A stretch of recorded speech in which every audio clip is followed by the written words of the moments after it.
After being baptized, Jesus was led by the Spirit into a quiet desert to be tested by the devil. He stayed in the wilderness for 40 days and 40 nights without eating.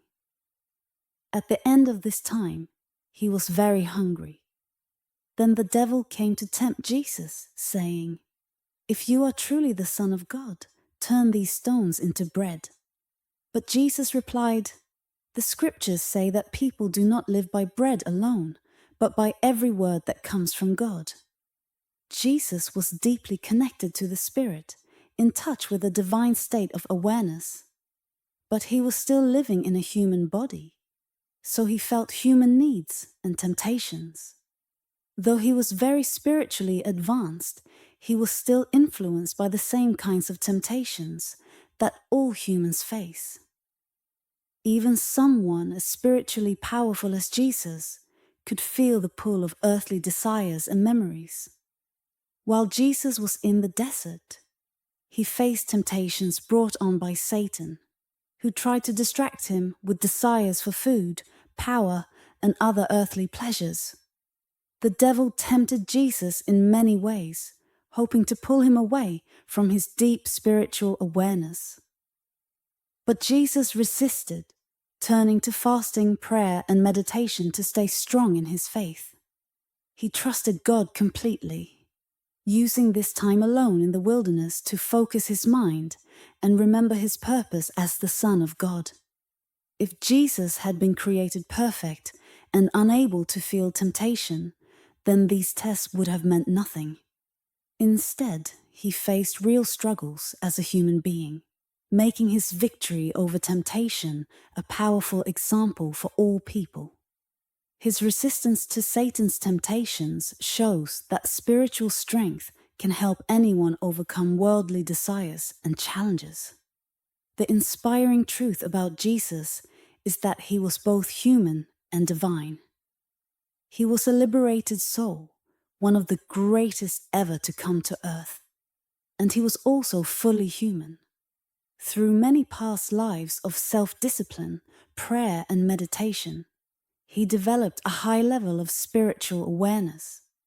This deep connection to God allowed him to show the potential for divine consciousness that exists within all people. Through his spiritual growth, Jesus reached the level of Christ consciousness, meaning he felt connected to all creation and every part of the universe. This powerful awareness allowed him to act as a savior to humanity. Only someone who has reached this level of unity with God can truly guide others as a divine messenger. God sent Jesus to earth to help people who were struggling and suffering. Jesus, as a human, faced temptations, experienced pain, and felt sadness, just like everyone else. Yet he worked hard to overcome evil and the pull of his earthly nature, ultimately achieving victory over it. In the words of St. Paul, Jesus didn't come to earth as an angel, but as a human, born into the family line of Abraham. He was made like his brothers and sisters, in every way, so he could be a faithful and understanding leader who could help people find their way to God. Because he himself experienced temptation and suffering, he knows how to help those who are tempted and struggling. Paul also wrote that we do not have a distant high priest who is untouched by human feelings. Jesus was tempted in every way that people are, yet he did not sin. This means he understands human struggles, and his life sets an example of overcoming temptations. Like Jesus, many great spiritual leaders have been tested during their time on earth. They had to overcome human weaknesses to reach the highest state of spiritual awareness, known as cosmic consciousness. By succeeding in this, they set an inspiring path for others to follow. As Jesus neared his complete spiritual liberation, he faced great temptations from Satan. Most people experience temptation as thoughts or desires that come from their surroundings or their own past habits. But for highly advanced spiritual beings, Satan can appear in a more direct way, sometimes even taking on a visible form or using powerful voices to try and lead them away from God. For those who are close to reaching full spiritual freedom, Satan and his forces can become more intense in their efforts, trying to create distractions and temptations that appear suddenly. These challenges come to even the greatest spiritual seekers, but they show that by resisting temptation, a soul can draw closer to God. When a person is near complete unity with God, Satan may abandon subtle tactics and try to confront them more directly in a final attempt to stop their journey to full enlightenment. When Buddha was meditating and on the verge of enlightenment, a powerful being named Mara appeared to him. Mara tried to distract Buddha by sending beautiful dancers to tempt him, hoping he would abandon his inner peace and seek comfort and pleasure instead. But Buddha resisted and stayed focused on his spiritual goal, and soon after he reached full enlightenment. Similarly, when Satan saw the growing spiritual power in Jesus, he appeared in a visible form and tried to lead Jesus away from God by offering him earthly happiness and pleasures if he would give up his divine mission. During Jesus' 40 days of fasting and self-denial in the wilderness, his mind stayed highly focused. On one side, he was filled with God's presence and spiritual strength, but on the other, he faced the pull of earthly temptations. By the end of his fast, Jesus was spiritually strengthened, but felt the physical hunger of his body. Just like all souls, individual parts of God, humans are meant to live by spiritual energy rather than rely only on physical food. God created everything, from flowers to animals to humans, to be recharged by cosmic energy, not through constant dependence on food and resources taken from the earth. However, the delusion of material life, or Maya, has led people to believe that physical nourishment is the only way to survive. This belief keeps humans tied to earthly needs, unaware of their true spiritual nature. Satan wanted Jesus to forget his divine state and see himself only as a human body, needing food to survive. He tempted Jesus by trying to stir up a basic human need, hunger. Satan then challenged Jesus, saying, "If you are truly divine, use your power to turn these stones into bread." Jesus, who understood the energy and laws that hold together the universe, could have transformed the stones into bread. He knew how to change the energy within any form of matter. However, he also recognized that this temptation was a trick. By giving in, he would have been focusing on bodily hunger instead of his spiritual purpose, which would have pulled him away from his divine awareness and trust in God's infinite energy. This doesn't mean that Jesus refused to eat afterward. He shared meals with his friends and ate what was offered, but he did so with a spiritual awareness, not out of a basic need or attachment to food.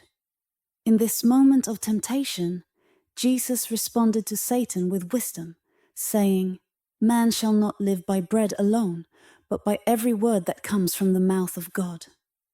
Jesus wasn't just quoting scripture to make a point. He was speaking from his own deep understanding. His time fasting and meditating had shown him that true life flows from God's energy, not just from food.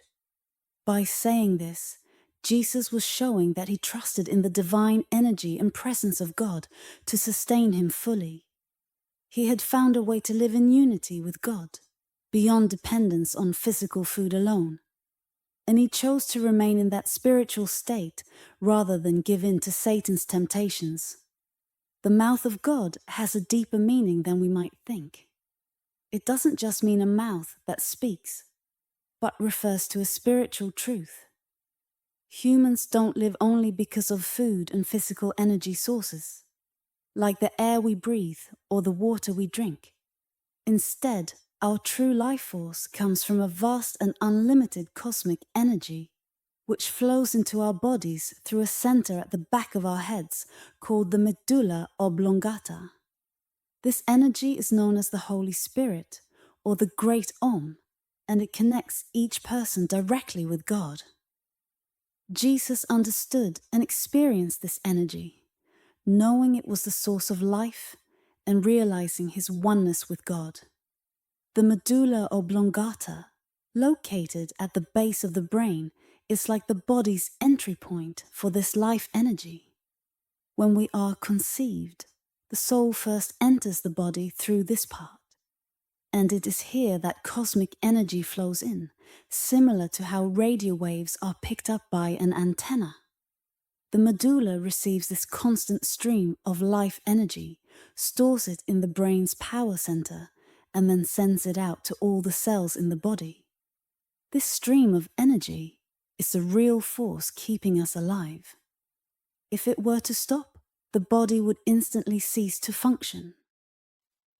Although we think we need food, air, and sunlight to survive, these things are actually just condensed forms of cosmic energy. For instance, the sun's energy is absorbed by plants, which we eat. When we digest food, our bodies break down this stored sunlight energy to use it for life functions. Scientists explain that the cells in our bodies are powered by the energy we get from food, which ultimately comes from the sun. Even the basic building blocks of our cells rely on solar energy to function. When we're active, walking, talking, and even thinking, we use some of this energy. If our energy runs low, we feel tired and want to eat, breathe deeply, or get some sunshine to recharge. Most people believe they completely rely on food, water, air, and sunlight to stay alive. But eventually, everyone reaches a point where they realize these things alone cannot sustain life forever. A person may find that, despite all the healthy food, breathing exercises, or sunbathing, their health might still decline. Likewise, if someone has passed away, giving them food, oxygen, or sunlight won't bring them back to life. This is because the true source of life is not these physical elements. It's the cosmic energy that comes directly from God. This cosmic energy works like a battery in our bodies. Imagine a car battery. It needs chemical energy from its own parts and distilled water to create power, but it must also receive a charge from the car's generator to keep going. Without a regular recharge, the battery eventually runs out. Similarly, while our bodies can use food, air, and sunshine to recharge and for a while, our real energy comes from cosmic life currents flowing into us through the medulla. This energy helps us transform the food and nutrients we take in into life-sustaining power. Without this cosmic energy, the body's physical sources of energy alone wouldn't be enough to sustain life. Jesus, deeply connected to this divine energy, knew that the ultimate source of life was God's energy flowing through him, not just food. This understanding allowed him to reply to Satan, saying, "Man shall not live by bread alone, but by every word that comes from the mouth of God." He meant that true life depends on this divine energy, which continuously sustains us through the medulla oblongata, rather than relying solely on physical nourishment. The cosmic energy that created all physical things, solids, liquids, and gases, also exists in our bodies as life energy, or prana. When we eat or drink, our bodies use prana, an intelligent life force, to break down and transform these materials into energy our bodies can use. This prana, which comes from the subtle or astral body, keeps us alive and functioning. The difference between life energy, prana, and other types of energy, like electricity, light, heat, and magnetism, is that prana has a divine intelligence, while those other forces are simply mechanical. Life energy can operate independently, without needing food or physical resources to sustain it. However, over many generations, people have grown so dependent on food for energy that they now believe they cannot survive without it. It's like the way a drug addict becomes completely dependent on a substance. After a while, the body doesn't know how to function without it. Similarly, most people today are addicted to food and forget how to draw energy directly from the life force within. When someone addicted to a drug, like opium, suddenly stops taking it, they feel weak or even die because their body has come to depend on it. Similarly, people who believe only in material ways of sustaining life are completely dependent on food, air, and water for survival. Over time, they lose touch with their spiritual ability to draw energy directly from the cosmic source. This reliance on physical sustenance can lead to mortality without a higher awareness of the true spirit within. Eating food to stay alive is not wrong, but it is a misconception to think that food alone keeps us alive.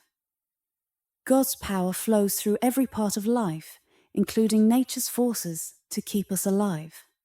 It is ultimately His energy that digests food, nourishes the body, and circulates blood. We should respect nature and use it to nourish ourselves. But we should remember that our true source of life is not food alone. It is the divine cosmic energy that is always available. Our bodies may seem solid, but they're actually made of energy waves. These waves are formed by lifetrons, tiny units of life energy that are ultimately made up of God's own consciousness. God has condensed His consciousness into lifetrons, which form electrons, protons, and atoms.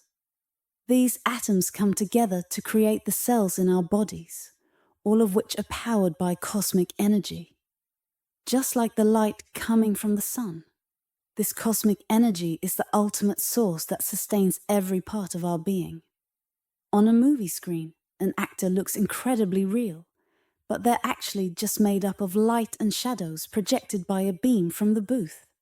Similarly, we are not just physical beings, but rather a combination of divine light and consciousness projected into the world by the creative energy of God. Our true nature is indestructible and connected to this cosmic energy. Our health and well-being involve more than just our physical bodies. We are a three-part being, with our body, mind, and soul working together like batteries. The body's battery gets its energy from food, water, and air, but it's also recharged by the mind, which in turn is powered by the higher consciousness flowing from the soul. The mind can receive energy from both physical sources, like the body, and from the soul's superconsciousness, which connects us to divine energy. Similarly, the soul itself is powered from within by cosmic consciousness and is strengthened by a positive, healthy mind and body. When the body is weak or ill, it can lower our mental state, making us feel discouraged and disconnected from our soul. However, if our soul is strong and we reconnect with it through meditation or other uplifting practices, our mind becomes powerful and positive. This positive mindset can actually help the body to heal and regain strength. A joyful, steady mind draws from the soul's wisdom and can uplift the whole being, including the physical body. The more we meditate and experience inner joy, the more our soul is recharged with God's wisdom and strength. Spending time with positive people, reading good books, reflecting on our actions, and engaging in creative work also help to strengthen the mind, making it more open to the soul's wisdom. Since our soul has come from the spirit and is temporarily living in a physical body, we need to keep our minds connected to the soul to bring out our true spiritual qualities, like peace, health, and happiness. A strong mind, powered by the soul, can help the body resist disease and live in a state of balanced well-being. Our intelligence is a reflection of divine intelligence, which has the power to control even the atoms in our bodies. God's cosmic consciousness flows into us through our soul, charging our mind. When we direct our willpower through the mind, it draws on this life force from the cosmic source and sends it into our bodies, especially through the medulla oblongata, or the mouth of God, at the base of the brain. This connection to cosmic energy is the true source of life within us, and it enables us to live in harmony with our spiritual nature. Willpower brings a powerful energy into our bodies, like turning on a switch that lets energy flow in. Every action we do needs a little bit of willpower to fill it with energy.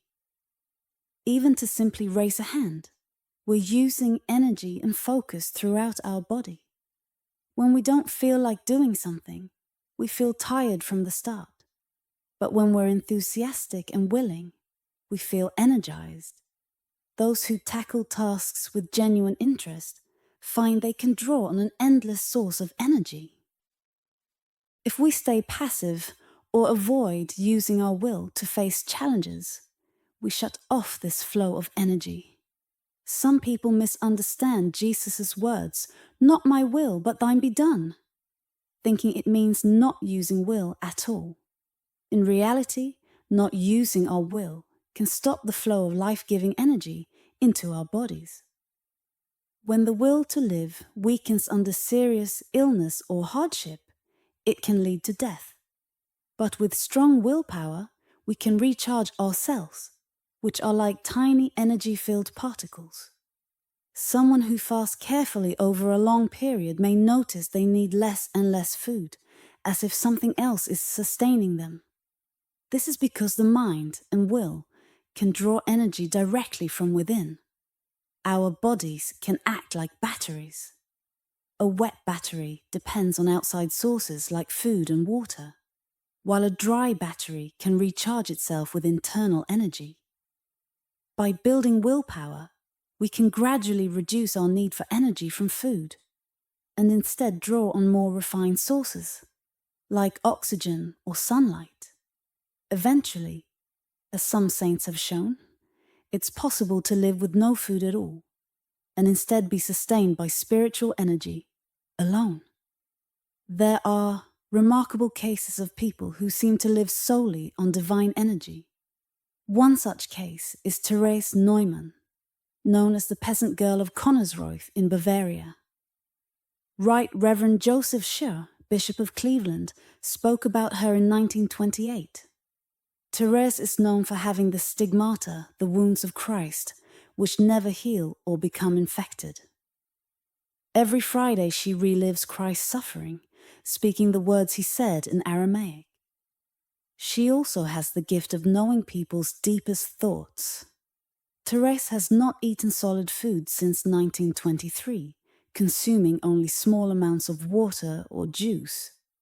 In 1926, she stopped taking any food or drink entirely, except for Holy Communion each day.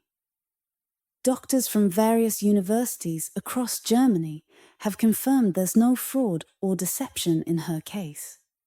Despite not eating since 1926, she is healthy and looks just as strong as anyone else around her. On Fridays, Therese loses about 8 pounds during her visions. But 6 hours after the vision ends, she returns to her normal weight of around 10 pounds. When I visited her in Bavaria in 1935, she had been living without food for 12 years and looked as fresh as a flower. Therese Neumann is a unique example of God's mysteries, a gentle reminder that we can't always explain everything. She leads an active life, enjoys the sunshine and works in her garden. Her heart, blood flow, and breathing are all normal, But she doesn't rely on food or drink to survive. Teresa's life shows us that, as Jesus taught, the body does not live by bread alone. She explained it, saying, "I live by God's light." She has a strong will and draws energy from the sun, air, and a connection to Christ's cosmic consciousness. Another woman from Bengal, St. J. Bala, had not eaten for over 56 years when people visited her in 1936. She shared that after learning a special technique from her guru, which frees the body from relying on physical food, she could survive entirely on cosmic energy. In all those years without eating, she never fell sick or suffered from any illness. She gains her nourishment from the pure energies in the air, sunlight, and cosmic power, which enter through a part of the brain called the medulla oblongata. When they asked why she was taught to live without eating, she replied, "To show that man is spirit, to demonstrate that through divine growth, he can learn to live by eternal light, not by food." The science of yoga teaches that by mastering the body's energy, humans can live in ways that remind us of our spiritual nature. God uses the unusual lives of saints like Therese and Jay Bala to reveal that, at our core, we are not just bodies. In more evolved times, humans may live mostly on energy from oxygen, sunlight, and finer cosmic energy. Right now, our bodies take a long way around to get energy, relying on physical food to fuel cell repair. But drawing energy straight from oxygen and sunlight is much more direct. Being able to access endless cosmic energy would mean restoring our natural spiritual power to sustain the body through God's divine energy. In India, certain yogis have even survived without food, air, or sunlight for long periods in a suspended state. Sadhu Haridas, for example, was buried several feet underground in a palace courtyard under strict observation by doctors.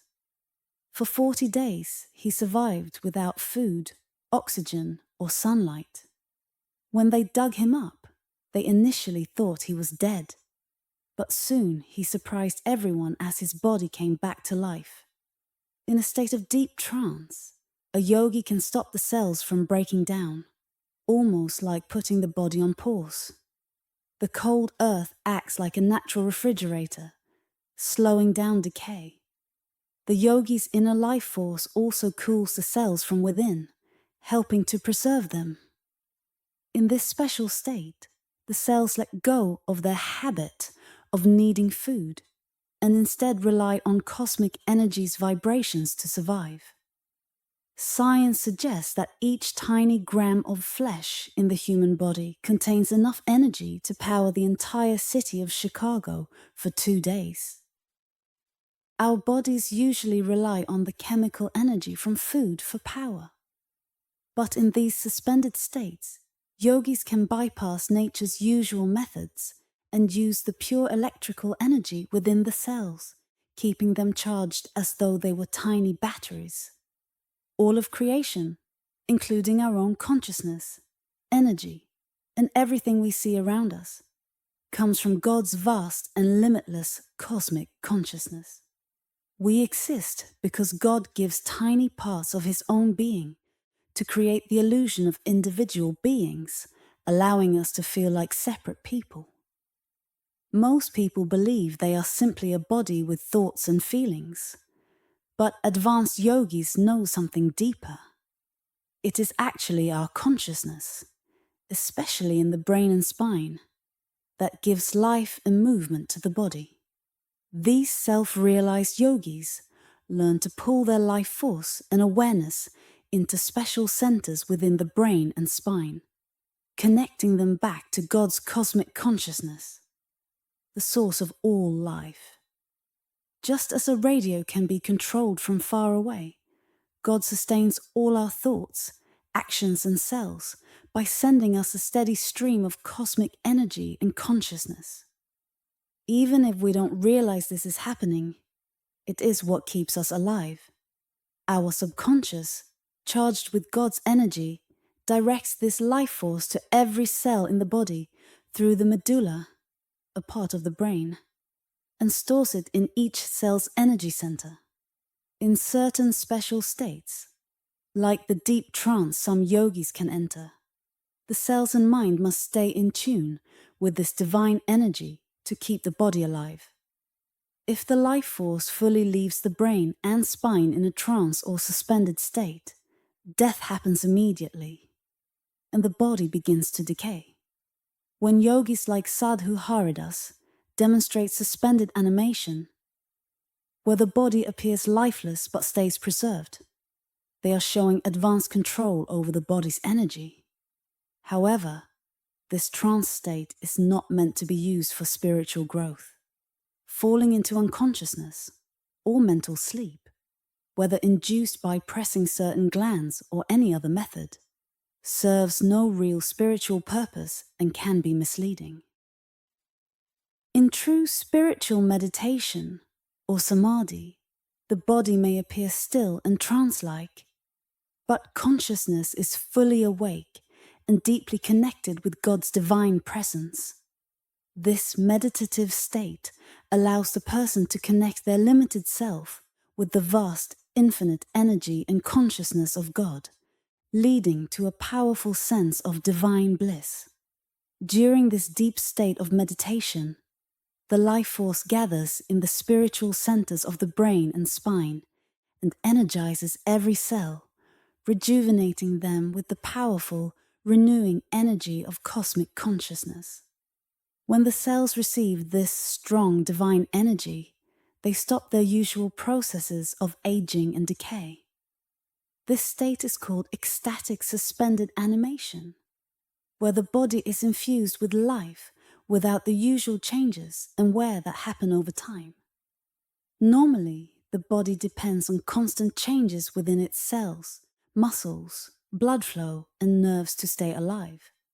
But in samadhi, the yogi consciously pauses all this movement, sustaining the body with the steady, unchanging energy of cosmic consciousness. This state shows the incredible power of meditation to connect a person's body and soul to the endless, life-giving energy of the universe. If you lightly touch the spring of a fine watch, it will stop ticking, but when you shake it, it starts working again. In a similar way, when someone quiets their mind and silences the constant flow of thoughts, their body also becomes still.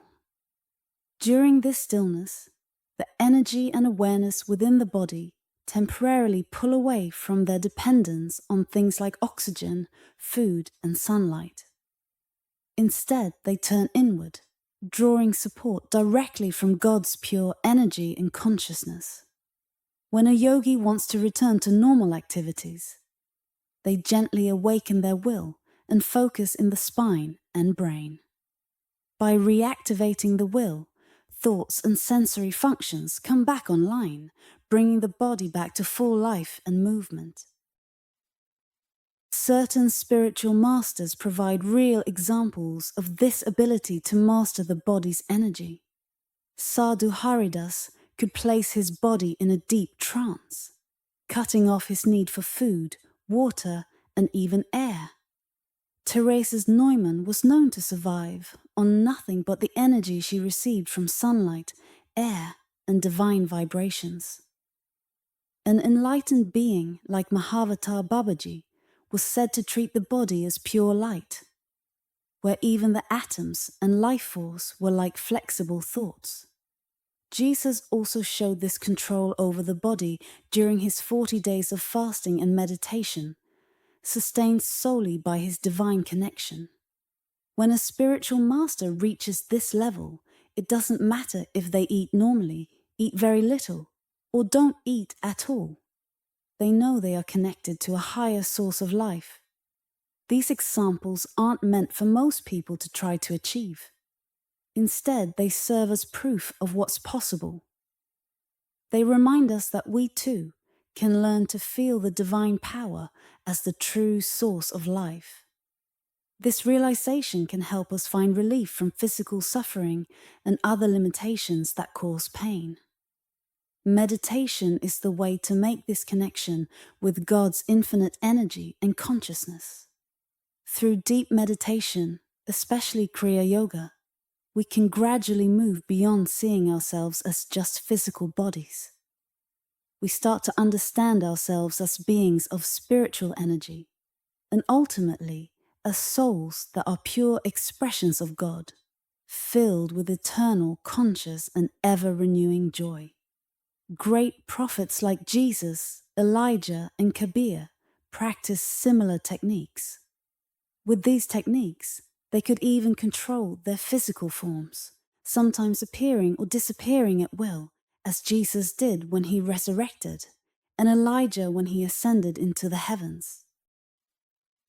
Eating a healthy diet and fasting occasionally can also help in preparing for meditation. Deep meditation is easiest when the body is calm and quiet. By fasting and eating mindfully, the body and mind become more receptive to spiritual experiences. Jesus himself used fasting as a way to focus his body and mind during his 40 days in the wilderness, allowing him to meditate deeply.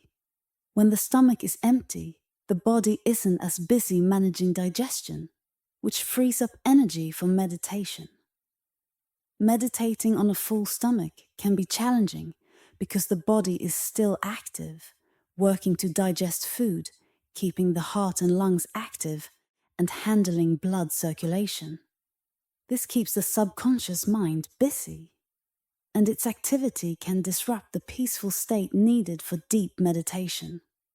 When our consciousness is busy with physical activity, it blocks our connection with God. But when our body's inner activity is calm, the heart relaxes. When the heart is calm, our life energy stops focusing on the senses, and the mind is free from restless thoughts, allowing us to fully focus on God. For people who eat too much or never give their bodies a break, this connection is hard to reach. Constant eating keeps the body busy, burning calories and cleaning the blood, which overworks the heart and keeps our senses highly active. Fasting combined with meditation reduces the body's activity, slowing down the muscles, heart, lungs, and other systems by removing constant food intake and giving the mind a chance to step back from focusing on the body. On a spiritual level, fasting helps us open up to the inner source of life-giving energy and the awareness of God's presence. However, long periods of fasting should only be done with guidance from an experienced teacher. Fasting more than 1 day per week, 3 days a month, or every 45 days, while drinking enough fluids, isn't usually necessary to feel the benefits of divine energy. Instead, the real nourishment comes through meditation, which sets a positive rhythm for the body. Affirmations like, "I live by the power of God, not just by physical means," can also strengthen this awareness of our divine connection. For most people who are deeply connected to the physical world, it's hard to imagine life without the routine of food and drink, like starting the day with coffee and breakfast. Yet Jesus showed us that true life comes from divine power. By putting in the right effort, we can connect to this source of energy through meditation. This higher way of sustaining the body is supported by eating wisely at all times. Even someone who is spiritually aware will find it hard to meditate if they eat too much or choose foods that don't support their physical or spiritual needs. While diet is important, it isn't an illusion. As long as we live in physical bodies, we need healthy food, fresh oxygen, and sunshine to keep our body battery charged. Choosing a balanced diet and avoiding overeating is key. There's truth to the saying, "Man digs his own grave with his fork and knife."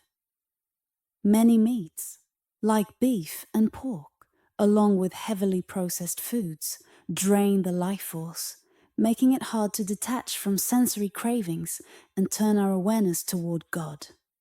When preparing for meditation, it's best to choose a simple, healthy diet with foods that are rich in life force and easy for the body to process. Fresh fruits, vegetables, whole grains, legumes, nuts, and some dairy are ideal. Avoid heavily processed or unnatural foods, which lack the energy the body needs. It's also important not to become overly obsessed with diet. Being a food fanatic can keep the mind too focused on the body, which can actually block spiritual growth. Healthy eating should support, not overshadow our inner journey toward God. Eat mindfully, without feeling totally dependent on food. Remember that it's God's cosmic energy and presence that actually turns food into the energy that sustains us. The soul itself is above physical hunger and doesn't need food. This doesn't mean that a spiritual seeker should stop eating altogether, but rather that they should eat purposefully and joyfully to keep the body healthy as a temple of God, not simply to satisfy cravings. The taste of food should not lead to greed or overindulgence, which can lead to poor digestion and illness. Instead, the purpose of taste is to help us choose the right foods to keep our bodies strong and vibrant, serving our higher purpose. When we eat only for the pleasure of taste, it can lead to greed, dependence, digestive issues, illness, and even a shortened life. But when we eat with the aim of caring for our temple, it brings self-discipline, health, and lasting happiness. Through fasting and meditation, Jesus realized that hunger was an illusion tied to bodily needs and could be transcended. He understood that one could live entirely by God's energy. When Jesus refused Satan's suggestion to turn stones into bread, he showed an even greater power, his ability to conquer bodily limitations by recalling his divine, self-sustaining existence. After that, he had the choice to live without food, no longer bound by mortal needs. The deeper lesson in Jesus' choice not to create food from stones is that he knew it would have been a misuse of his divine power to satisfy his physical hunger. Truly great souls who reach the highest spiritual state do not use their powers for selfish purposes. They choose to experience life's common struggles just like everyone else, showing humility and sharing in the human journey they came to guide. The only power they use for themselves is their boundless love and connection with God, which serves as an example to inspire others toward the divine. People often value miracles because they want to feel a feeling of lack by asking God to prove himself. But divine souls like Jesus don't need such proof and don't challenge God's power or attention, because to do so would mean doubting him. If Jesus had used his power to satisfy his own hunger, it would have been a step back in faith and a denial of his trust in God's support. Jesus' victory over this temptation was a major defeat for Satan, as one of Satan's most powerful tricks is keeping people attached to their bodies and the physical world. Satan, recognizing that Jesus would bring many souls out of his influence, continued to tempt him. He took Jesus to the highest point of the temple in the holy city, saying, "If you are truly the Son of God, throw yourself down, for it is written that God's angels will protect you so you won't hurt yourself." But Jesus replied, "It is also written, you shall not test the Lord your God." Then Satan took him to a high mountain and showed him all the kingdoms of the world, saying, "All these things I will give you if you bow down and worship me." Jesus firmly replied, "Go away, Satan. It is written, 'You shall worship the Lord your God and serve only him.'" At that point, Satan left, and angels came to support Jesus in his victory. There's a deeper meaning in these passages about Jesus being tempted on the pinnacle of the temple. Here, the holy city and pinnacle of the temple symbolize the higher spiritual state Jesus was in during meditation. Satan, or the force of delusion, didn't just approach him in an obvious physical way. Instead, Satan subtly tried to enter Jesus' thoughts, weaving into his imagination and mind. In this subtle form, Satan attempted to disturb Jesus' peace while he was in a high state of meditation, focused on the center of Christ consciousness, located spiritually at the point between the eyebrows. In this state, Jesus' awareness was elevated to the highest point along the spine in the cerebral spinal axis. But Satan wanted to pull his focus down to the lower areas of the spine, which correspond to the senses and attachment to the physical world. Though Jesus had reached a high state in his meditation, he still lived in a human body, which made him somewhat vulnerable to delusion.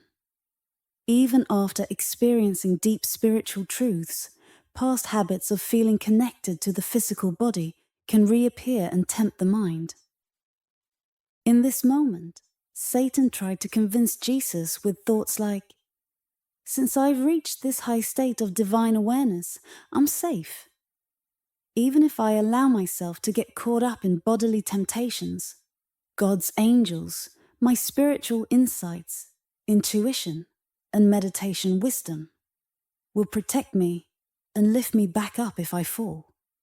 They will keep my strong will from crashing against the pain of spiritual mistakes." But Jesus' strong spiritual wisdom prevailed. He answered Satan in his thoughts. True spiritual wisdom tells us never to let our attention stray from God. God is the ultimate source of all consciousness, both cosmic and human.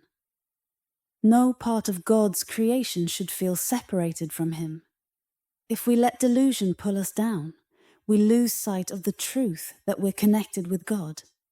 It's important to keep our focus on that truth and stay above all worldly cravings, instead of letting desires trap us in delusion. We should direct our energy toward God and use it to strengthen our awareness of our divine nature. Satanic temptations can bring strong, conflicting thoughts that seem to promise happiness but often lead to suffering and mistakes. Divine wisdom, on the other hand, guides us to pursue true happiness through truth. Understanding this, Jesus dismissed Satan's temptation. He felt the absurdity of trying to challenge God's power. It's never wise to test God's protective grace, thinking that past spiritual achievements alone will always keep us from slipping. Even highly advanced devotees have fallen into delusion because they were too confident, relying on their past strengths instead of actively maintaining their right thinking and actions. Jesus' message here is clear. Don't challenge the inner divine presence to prove itself. Our role as seekers is to stay united with that unchanging presence of God, the ultimate source of all shelter and protection. Jesus faced a final temptation, where Satan, the force of delusion, tried to lure him with promises of power, wealth, and material glory. In a flash of thought, Satan showed Jesus visions of kingdoms and riches, whispering, "I'll give you all this power and wealth if you only lower yourself to worldly desires." Satan was hoping to reignite in Jesus the familiar habit of bodily pleasures, tempting him to leave behind his spiritual joy and mastery in favor of sensory gratifications. But Jesus, grounded in self-control, resisted, replying in his mind, "You senses, taste, smell, sight, touch, and hearing were made to serve the spirit, not control it. You're here to help the soul interact with the world, not to enslave it. The senses were created to perceive God in the world, not to give in to endless cravings created by delusion. Guided by wisdom, the senses bring health, happiness, and self-mastery. But under Satan's influence, they trap people in body consciousness and make them forget the soul's joy. Satan's lure is to make matter, the temporary and ever-changing world, seem attractive and captivating, trying to draw people's attention away from God. When people let their attention get lost in temporary pleasures, they become entangled in Satan's world of desires and limitations. But when they turn their focus inward, toward the soul in meditation, they can experience the unchanging, eternal joy of the Spirit. This cosmic struggle between good and evil places humans in a unique position. Made in the image of God, people have free will and the power of reason to choose their own path. God continually tries to guide humans toward goodness and joy, while Satan tries to pull them into fleeting pleasures that ultimately lead to unhappiness. It's as if humans stand between God and Satan, each ready to pull them in different directions based on their actions and thoughts. Satan stands on one side with his kingdom of deception, promising happiness, but ultimately leading to suffering. God stands on the other side, offering real lasting happiness and peace. Each choice a person makes is like sending a signal. When they choose good thoughts or actions, they naturally draw closer to God's happiness and light. But if they choose selfish or harmful actions, they move towards Satan's realm of suffering and conflict. God and Satan don't force anyone's choices. They wait, allowing each person's actions to determine their path. When a person aligns with goodness, they're drawn closer to divine joy and freedom. But when they give in to delusion, they're drawn into a realm of struggle and unhappiness. When someone gives in to temptation or acts out of anger, jealousy, selfishness, or greed, they're choosing to let negativity, often called Satan, pull them away from peace and joy. But when a person has self-control, stays calm, understanding, forgiving, unselfish, and regularly meditates, they are inviting God's presence into their life. God deeply desires for all his children to come back to his divine kingdom, a place free from suffering, death, and the painful uncertainties of human life. Satan tries to keep people stuck in this endless cycle of problems by keeping them attached to their senses and worldly desires.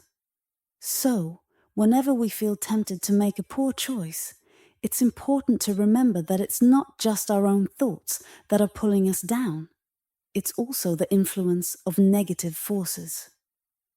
We have to be firm in rejecting these forces, which only aim to bring us harm. This is why Jesus said, "Get behind me, Satan." When Satan tried to tempt him with promises of earthly power and riches, Jesus' wisdom was strong. He wasn't going to be swayed. If someone offered us $1 million or a small amount of money as an alternative, we'd be foolish to take the lesser amount. Jesus understood this on a deeper level, saying, "I have chosen eternal joy. What do I care for temporary things?" We sometimes admire those who were incredibly rich, like Henry Ford or Andrew Carnegie, but they've had to leave everything behind. Why chase after things we can't take with us when we pass from this life?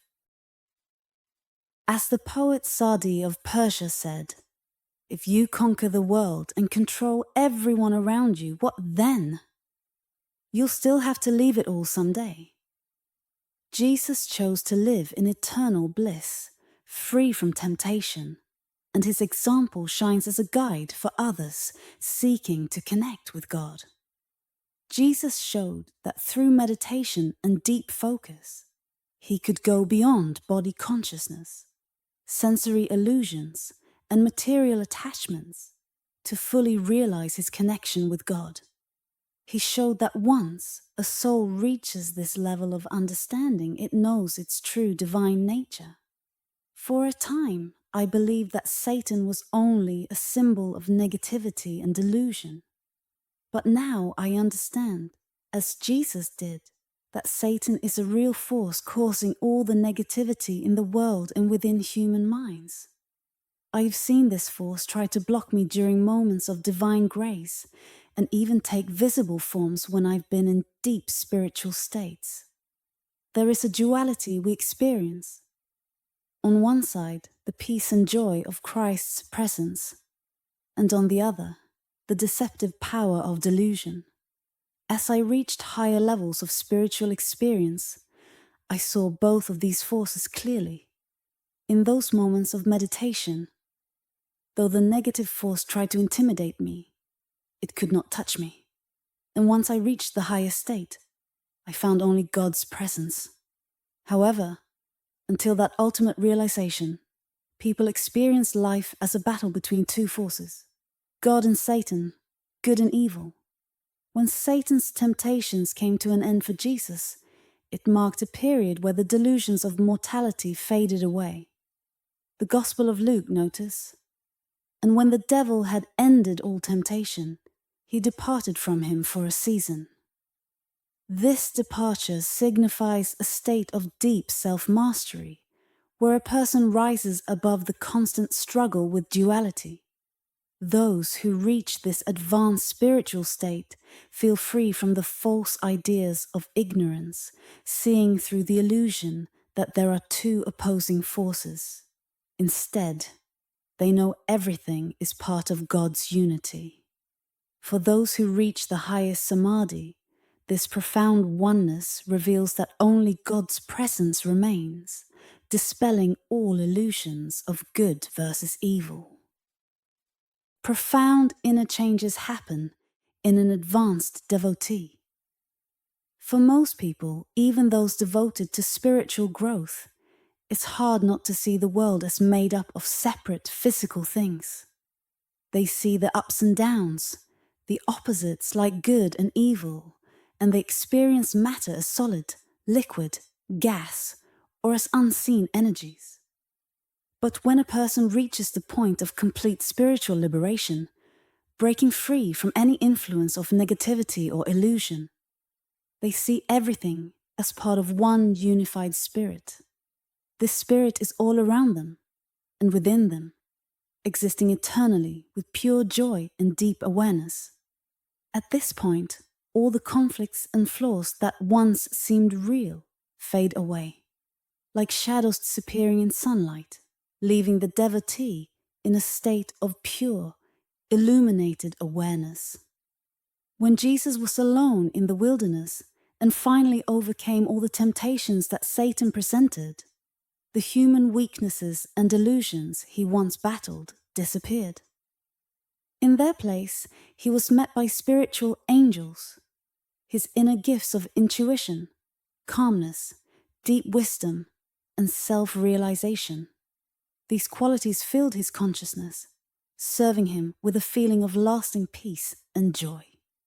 Through his victory over these trials, Jesus reached a state of divine bliss, where he could live in alignment with the highest truths. Thank you for listening.